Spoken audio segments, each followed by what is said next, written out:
This is Rani from Mega 9 TV. Sir, Srikanth చెప్పారు. So first time మిమ్మల్ని కలిసినప్పుడు సో ఈ ప్రాజెక్ట్ గురించి ఎక్స్ప్లెయిన్ చేయడానికి వచ్చినప్పుడు ఎలా రిసీవ్ చేసుకుంటారో అని. బట్ గ్లిమ్స్ చూసిన తర్వాత వీ థాట్ పండగలకి ఆంధ్ర వెళ్ళే అందరూ కూడా ఇప్పుడు ఈయన తీసుకొచ్చిన ఈ కాన్సెప్ట్తో సో ఏదో ఒకటి ఎక్స్ప్లోర్ చేద్దాము, మేము అది చూడడానికి వెళ్తాము అనే కాన్సెప్ట్తో వెళ్తారని అనిపిస్తుంది. So thanks for that, for picking this and encouraging this.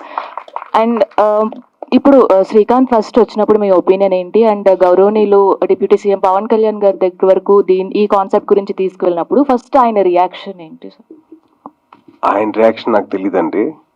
నా రియాక్షన్ అయితే అది వెయ్యి సపరేట్. అంటే నేను ఎప్పుడైతే ఆర్గనైజేషన్ స్టార్ట్ చేశానో నాకు ఇట్లాంటి విజువల్స్ ఉంటే బాగుంటుందని చెప్పి అనుకుంటా ఉండేవాడిని.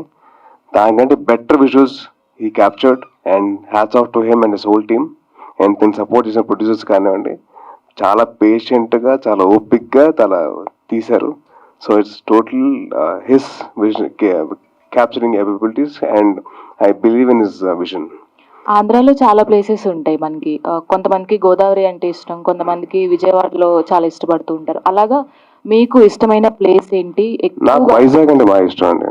నాకు వైజాగ్తో బాగా కనెక్షన్ ఉంది. ఎందుకంటే అక్కడ చాలా నా యాక్టింగ్ స్కూల్ అక్కడే ఉండింది, అండ్ అక్కడ నా సీలింగ్ నేర్చుకున్నాను, and lot of connection to with the food also నాకు. So Vizag is one place I get connected to. Srikanth గారు.